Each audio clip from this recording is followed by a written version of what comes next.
Hey guys, okay, so I didn't really want to make this video, but I feel like it should be said. It's important, and I feel like a lot of people should be challenged when it comes to things like this. So I challenge you, if you're watching this, even if you hate Michigan, just watch this. I'm going to report facts first and then my opinion.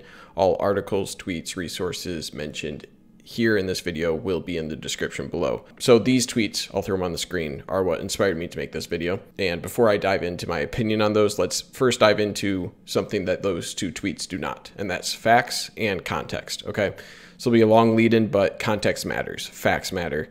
Crazy I have to say that, but it does. So let's start with the facts. I found this article on the Big Ten Conference COVID-19 medical protocols. This was found on the Ohio State University website. August 5th, 2020 was the date of this. It defines contact tracing in relation to what it means to the Big Ten. It mentions the 14-day time period for quarantine for those in close contact with those positive test people, and players were only allowed to return after that period. A lot has changed since then in regards to COVID, right? Primarily daily testing. That's something that has changed the protocol in terms of how programs approach contact tracing, but it's a lot more subjective in how different programs apply that. So here's an article from The Athletic about kind of the different subjective approaches and examples for multiple programs. I urge you to read that.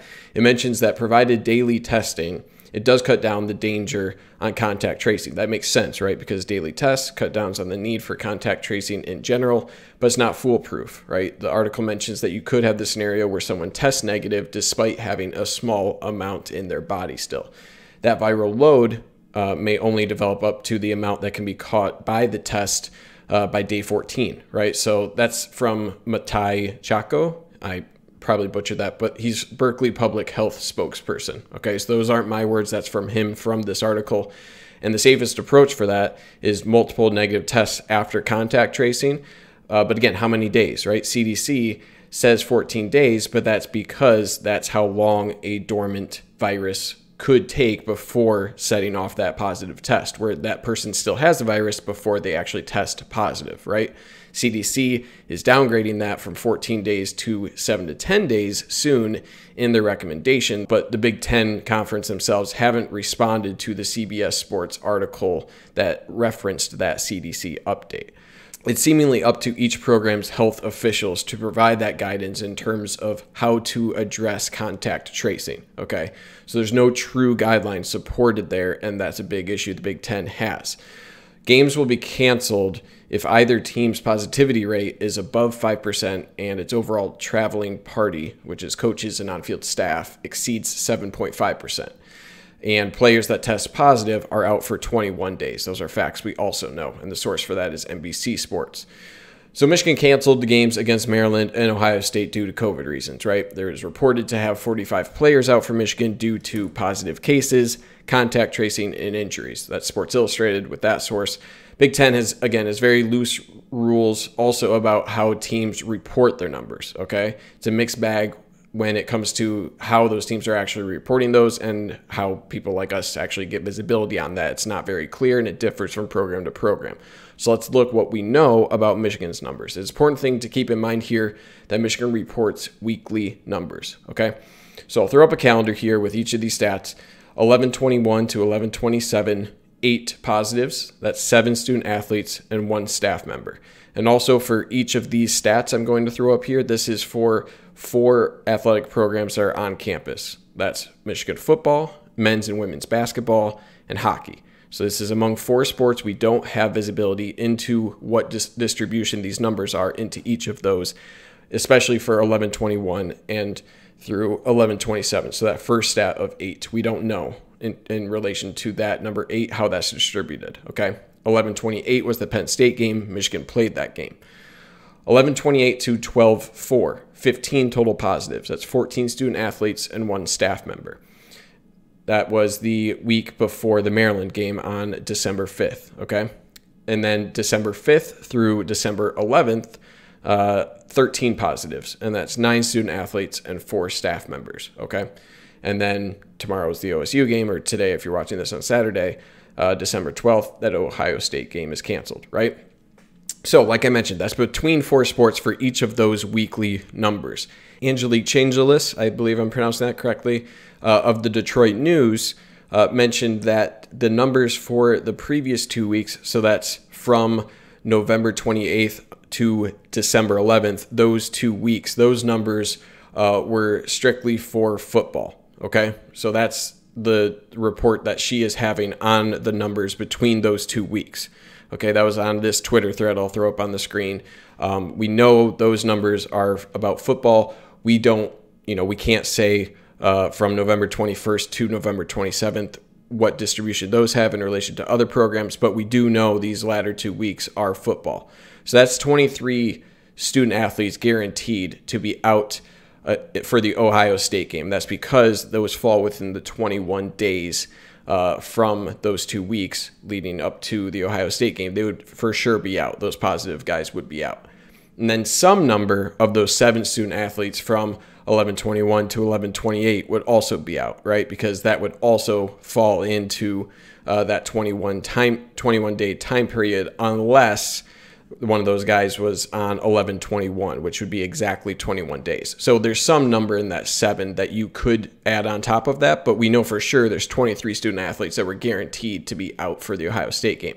So that number is between 23 and 30 definitively, and it doesn't take contact tracing into account. Those are just the positives. So it's pretty easy to say, even with that, that's more than 5% of the roster, right? So this is where the long lead in to get where I'm upset about this. And it's tweets like this. So this first one is from Justin Rose. He's a sports reporter for ABC Channel 7. This tweet is simply claiming that the total cases is 9, right? It doesn't take into account the 14 from the week before, doesn't take into account the non-zero number from the week before that.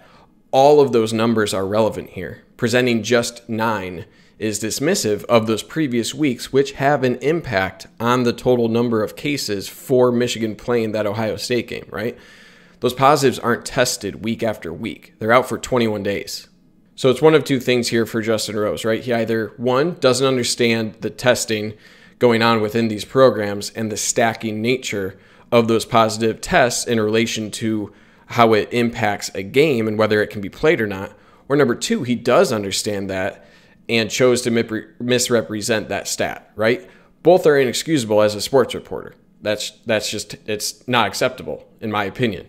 He since has tweeted this and deleted the original one, so I'll give him credit there for at least deleting that. So my issue is the apology doesn't address the misleading nature of the original tweet, right? It's ignorance or willful ignorance of that stat that just sucks. And that's frankly embarrassing in my mind for a reporter to present that stat without the proper context. One more here from Rainer Saban at Detroit Free Press here. So this was the first statistic that Rainer Saban tweeted about Michigan football. So it mentions the 13 positives, correct? But it's a time-sensitive number. It's presented in a way without a timeline, okay?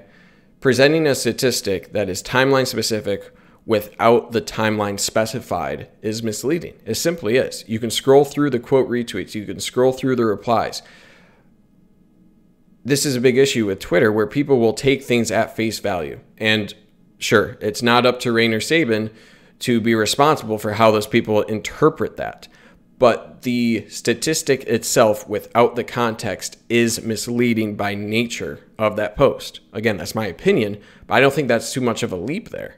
Just compare the reporting of that versus the reporting from Angelique Chengelis over at Detroit News, right? One is presenting the entire facts. This is just a screenshot of the statistics.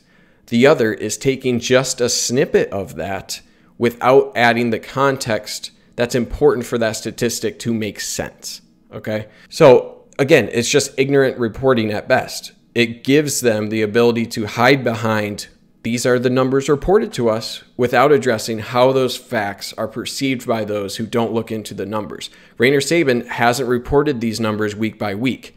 If he did, then it'd be like, oh, this is just a weekly thing that he's reporting. He didn't. This was the first time he posted any COVID numbers for Michigan. The worst for me is that Detroit Free Press has the dude's back with this tweet. They're hiding behind the lack of context and saying, this is what's reported to us. But by leaving out that context, you're not accurately describing what that statistic actually means. And I mean, Free Press hired the guy, so what do I expect? So like, what do you even do about that, right? Because it got what they wanted. It got the engagement. I'm making a stupid video over this. I shouldn't be doing this, right? So in the future, here's what I'm doing. Number one, don't support those channels, right? If there's an article linked to those, simply not clicking that beats what they accomplished to do, right? A grabby headline, whatever that is, that's just meant to get your click, convert you for advertisement. That's it. And that's what employs the guys who do this, right? So I guess the main thing is don't fall for it, but I'm a hypocrite here too, right? Because I got in a Twitter fight with Saban over it, and I shouldn't. So I need to be better. But overall, that's how this is beaten, by not interacting with it, understanding that it's just to fuel exactly my reaction. So I played myself, right? But understanding the misleading nature of that information is important, and that's why I'm making it. And in the future, I just simply will not interact with that because those are the types of people they are. So COVID is shitty enough without people reporting the numbers without context. And these kind of people, frankly, don't deserve to be mentioned in this kind of video. So that's it. Take care, guys.